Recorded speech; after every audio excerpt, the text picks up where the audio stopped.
Bonjour à tous et bienvenue sur Développement Facile. Donc on continue la série de cours consacrés au framework jQuery et donc là vous allez apprendre à faire votre première application, donc à utiliser votre premier widget, c'est-à-dire la création d'un menu avec des onglets. Donc vous connaissez sûrement, vous l'avez déjà vu, c'est utilisé par beaucoup de sites internet.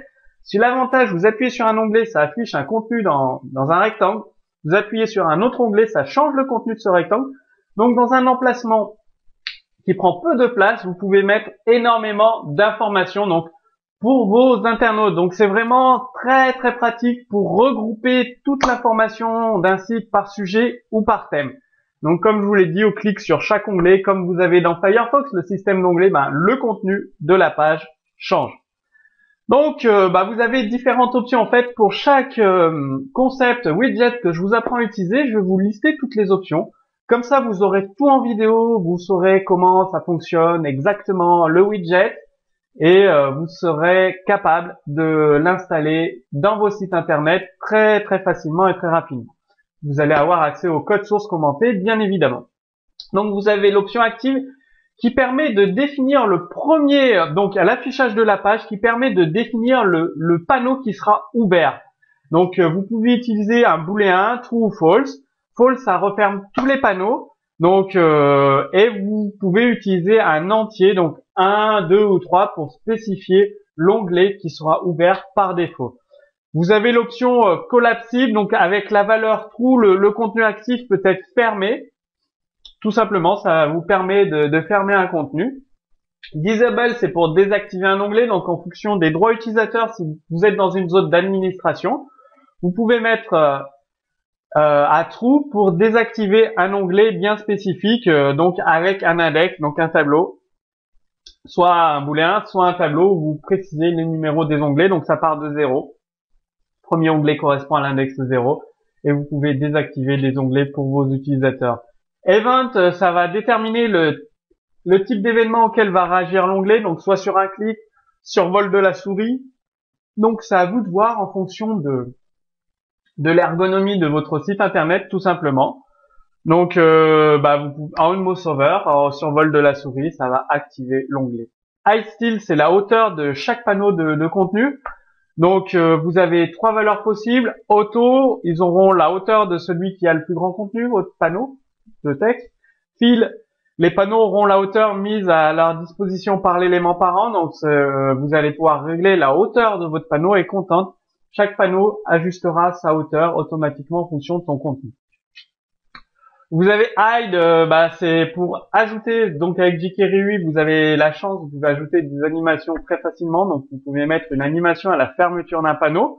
Donc vous pouvez le gérer avec plusieurs types, soit un booléen, soit un nombre pour spécifier une durée du fade out, soit une chaîne de caractères, slow, fast, soit un objet, une animation pour donner un délai, une durée, easing, utiliser bounce par exemple, élastique. Donc toujours les durées dans jQuery sont en millisecondes.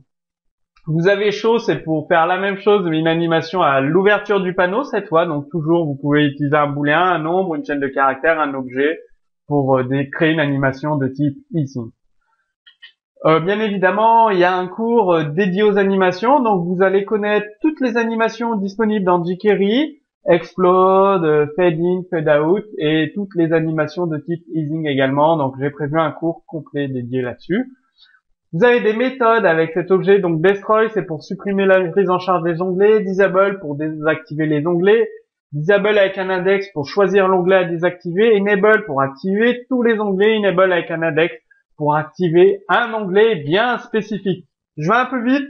Le but, c'est de vous montrer en pratique comment ça marche. Ce sera beaucoup plus simple pour que vous puissiez comprendre et utiliser le menu sous forme d'onglet dans vos sites internet. Vous avez la méthode load, c'est pour très pratique, et ce que je vous conseille de faire très pratique pour charger le contenu de vos onglets via Ajax. Donc vous allez appeler un fichier HTML, PHP, XML pour récupérer le contenu sur le serveur en direct et l'afficher pour votre utilisateur. Les options, ça vous permet de connaître les options de l'onglet ou d'affecter des options à un onglet. Donc tout simplement, je vais un peu vite sur cette méthode-là. Refresh, ça va permettre de rafraîchir votre menu de tabulation et widget, c'est pour récupérer votre widget. Vous avez également des événements, comme je vous le disais, très très pratique d'écouter les événements sur un onglet. Ça permet de savoir ce que fait l'utilisateur et en fonction de ses actions, d'envoyer des événements et de créer du code de votre côté. Donc Activate, c'est lorsque l'onglet est activé et que l'animation associée est terminée. Before Activate, c'est avant l'activation de l'onglet. Before Load, l'onglet est sur le point on va charger, avant de charger le contenu d'un onglet via Ajax. Create, c'est lorsque les onglets sont créés par le code jQuery qui se déclenche cet événement. Et Load, c'est lorsque un onglet a été chargé par du contenu externe, donc soit avec Ajax, PHP, XML, etc. Donc, je vais vous montrer un exemple de code source, ça va beaucoup plus vous parler. Donc là, le résultat de votre onglet. Donc, comment ça marche? Bon, comme d'habitude, ça, je vais pas y revenir, mais ici, et je vous conseille d'utiliser les librairies de l'API Google Hosted Library pour un chargement beaucoup plus rapide et optimisé sur votre site internet. Donc, vous créez une div avec un ID onglet. Donc, elle est ici. La div, je lui ai défini une largeur, tout simplement. Donc, la div et le contenu de chaque onglet. Donc l'onglet 3 avec son contenu, l'onglet 2 avec son contenu. Bien évidemment, vous pouvez mettre comme contenu une image, du JavaScript, du PHP, de l'HTML, vraiment ce que vous voulez. Et les titres de chaque onglet avec l'href pour le clic. Et voilà, votre menu à onglet est créé. Donc après, vous pouvez utiliser du CSS, pour modifier la taille de la police. Donc sur le titre de l'onglet, la taille de la police sur le contenu de l'onglet. Par exemple, je vais le mettre à 12.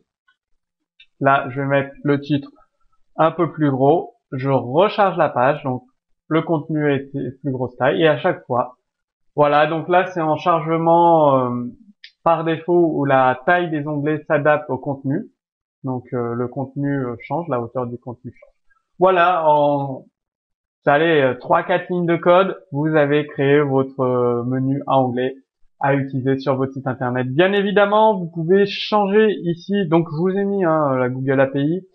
Vous pouvez bien évidemment changer ici le thème pour un affichage complètement différent. Bon, maintenant, c'est à vous de jouer, à vous d'utiliser jQuery 8, donc le contenu par onglet, très très pratique pour l'utilisateur pour afficher beaucoup d'informations sur le même thème, donc à vous de mettre en pratique ce cours. Si vous avez des questions, posez-les directement sous la vidéo. Comme d'habitude, sous ce cours vidéo, donc sur développement facile, vous retrouverez le code source complet commenté en téléchargement gratuit. Et si vous voulez aller plus loin, j'ai créé une formation expert jQuery Dojo. Donc dans cette formation, vous allez apprendre tout jQuery, donc tous les secrets du framework jQuery pour les utiliser sur vos sites internet. Pareil pour Dojo, vous allez vraiment tout savoir sur le framework Dojo, utiliser toutes ses capacités, son potentiel. Et vous avez également jQuery UI, vous allez tout savoir dans cette formation. Donc elle dure 4 mois cette formation avec un suivi individuel et personnalisé. Donc vous avez les informations, un lien au-dessus de cette vidéo ou en dessous de cette vidéo pour avoir tout le détail de la formation jQuery Dojo Expert.